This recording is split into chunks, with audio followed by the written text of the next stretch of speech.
Bonjour, nous sommes le mercredi 26 février 2025 et le sujet est l'intelligence artificielle dans le milieu de la banque. Cette grande banque va remplacer 4000 employés par de l'intelligence artificielle. L'hécatombe est en marche. Après, c'est prévisible, tout ce qui est petite besogne répétitive, ça va être remplacé par une intelligence artificielle poussée d'ici quelques années. L'intelligence artificielle a bel et bien un impact sur l'emploi. Une banque annonce qu'elle va bientôt remplacer environ 4000 de ses employés par des systèmes basés sur l'intelligence artificielle.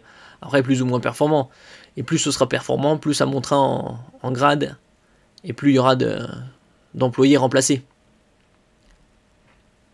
Aujourd'hui, les entreprises ne cachent pas leur volonté d'intégrer ces derniers au détriment de plusieurs centaines, voire parfois plusieurs milliers d'employés. La banque DBS, la plus importante de Singapour, en fait partie. Dans les 3 ans à venir, 4000 personnes travaillant pour elle laisseront leur place à l'IA. Une porte-parole explique que la réduction des effectifs proviendra de l'attrition naturelle au fur et à mesure que les postes temporaires et contractuels seront supprimés au cours des prochaines années. Après, ce sera des besognes répétitives que l'intelligence artificielle pourra gérer. Et bien évidemment, avec le temps, elle sera perfectionnée et elle montera en grade et remplacera beaucoup d'employés. Est-ce qu'elle remplacera un CIO, un directeur d'entreprise? Peut-être à terme. L'IA va remplacer 4000 employés de cette banque. Aucun salarié permanent ne devrait être touché par le phénomène. DBS, qui travaille sur l'intelligence artificielle depuis une dizaine d'années, assure qu'environ 1000 emplois en lien avec elle seront créés dans la foulée. Donc finalement, ce sera 3000 de réduction.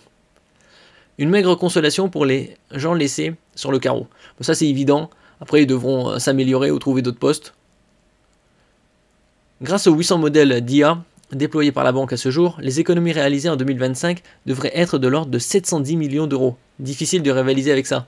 Ouais, faire des économies, c'est toujours des économies. Il n'y a pas de petites économies, comme on dit. L'impact de l'intelligence artificielle sur le monde du travail est encore en cours d'évaluation. Les études récentes ne sont généralement pas optimistes en la matière. Le Fonds monétaire international prévoyant par exemple qu'elle effectuera 40% des emplois dans le monde. Voilà, ça, c'est 40%, c'est des estimations. Hein. Est-ce qu'elle affectera autant de personnes? Bon, ça peut être tout aussi bien 50, 60 ou 80%.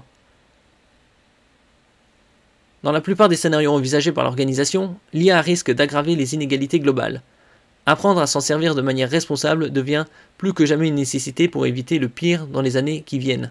Bon, avec l'accélération des data centers, la puissance de calcul, des CPU, on pourrait avoir un monde plus ou moins, on va dire, robotisé, avec de l'intelligence artificielle d'ici 2030-35, bien avant 2050.